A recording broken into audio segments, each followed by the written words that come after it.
la villa de Santa Fe, que es diferente. Enseguida vamos a ir a la villa de Santa Fe, que no es la antigua ciudad de Antioquia de 1541, que estaba muy metida hacia el occidente, en lo que hoy en día es el municipio de Frontino. Esa ciudad, una ciudad efímera, la fundaron allí básicamente para tener un control sobre las minas del Cerro de Buriticá. La movieron en varias ocasiones. Estaban en una zona de frontera. Reitero, este sector de la cordillera occidental siempre ha sido una zona fronteriza. En el siglo XVI, por ejemplo, los indios de guerra, indios del Chocó, indios del Darién, indios de Urabá, amenazaban a la ciudad,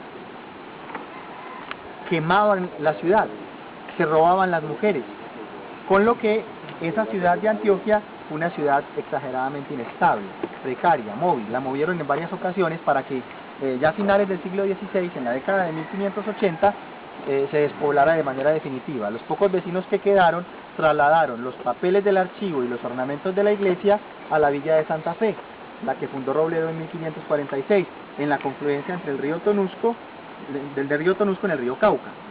Es allí donde se encuentra ahora Santa Fe de Antioquia.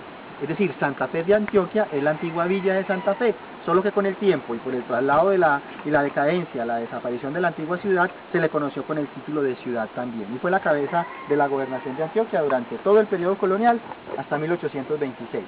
Esta ciudad tenía una jurisdicción extensa, estamos en parte de su jurisdicción, el llamado Cauca Arriba. Desde el Cauca arriba, desde la ciudad de Antioquia por todo el Cauca arriba, entonces primera ruta de colonización en el siglo XVIII, en esa primera oleada, en esa primera fase de la colonización antioqueña. Sigue siendo entonces la cordillera occidental una zona de frontera. Tan es así, muchachos, que aún hoy en día matan gobernadores. Secuestran a gobernadores y matan gobernadores, como sucedió hace unos años en este mismo sector, que ha sido un sector difícil, el conflicto se ha sentido con fuerza. Guillermo Gaviria, profe. Exactamente, por acá lo secuestraron y en la zona de frontera, como en el siglo XVI, lo asesinaron hace unos años. Hoy en día, muchachos, la vocación económica de este sector de Antioquia ha variado considerablemente. Antes del río se sacaba oro. Ya en ocasiones uno ve barequeros, pero no es algo, digamos, que la gente haga de manera generalizada. Sobre todo ganadería se ve hoy en día, con una especie de sistema muy particular. Por eso las balsas cautivas que estamos viendo, ya hemos visto al menos dos balsas cautivas que se mueven por estos cables. El sistema es el siguiente: sobre la cordillera central se cría el ganado. Comen piedra. ¿Perdón? Comen piedra. No. Hay sectores donde hay pasto de... Pastano, ¿sí? Y en este sector donde está la carretera, es decir, sobre la cordillera occidental, lo embarcan, lo transportan. Por eso las balsas cautivas que hemos visto en varias ocasiones. Y la pesca no. ¿Se crían ahora con No. La pesca se ha vuelto muy... por la contaminación. También hay pesca. Seguramente no como en años anteriores, pero uno por ahí ve atarrayas y chinchorros secándose, en lo que da a entender de que la gente también practica la pesca en esta zona.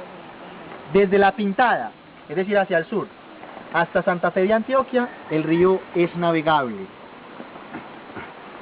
Desde Cartago hasta La Pintada, el río va encañonado. De Santa Fe de Antioquia hacia el norte, el río nuevamente se encañona. Lo que les quiero decir es que en este pequeño sector, el río tiene más o menos esta misma configuración, con lo que la navegación es posible. Alguno ahora, cuando veía un derrumbe en la carretera, me hizo recordar de un relato del siglo XIX. Me hizo acordar de un relato del siglo XIX. En 1825, un francés que se llamaba Jean-Baptiste Bousangot escribió unas memorias.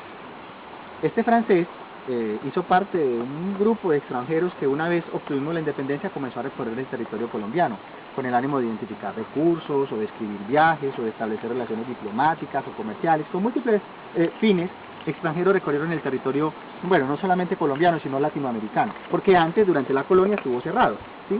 No podían ingresar franceses, por ejemplo, de manera libre.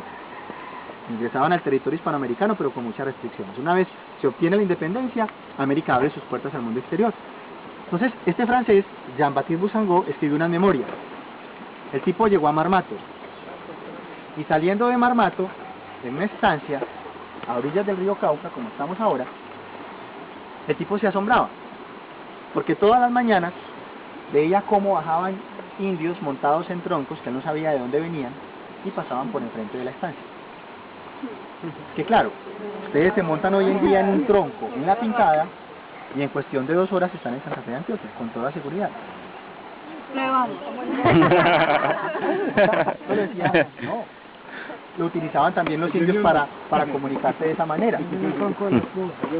Qué peligro. Montados en troncos y utilizaban el río. Seguramente había también embarcaciones, pequeñas piraguas.